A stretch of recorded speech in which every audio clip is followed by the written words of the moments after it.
Mga isdang tulingan, simple lang gipamunit sa mga mangingisda sa Datublasin Suwat, Maguindanao, human midagsa kini sa baybayon. Ani report. Midagsa ang isdang skipjack tuna o tulingan nga mas nailhang taganak sa mga residente sa Datublasin Suwat, Maguindanao.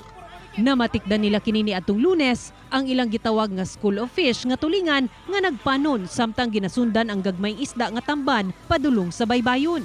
Dali sab kining namatikdan sanglit ginasundan sa langgam nga mangdagit. Hinungdan nga nagtinabangay ang mga residente ug gipalibutan ang panon sa tulingan dala ang pukot aron mapadpad kini sa baybayon. Ibon, may isda. Kumalabas mo yan. May isda dun sa yung tulingan, may kinakain bulinaw or tamban. Kaya lumalabas mo. Siba ang ilang tradisyonal nga tawag sa panghitabo. Pasabot nga dunay grasyang isda nga may paduol sa mga tao.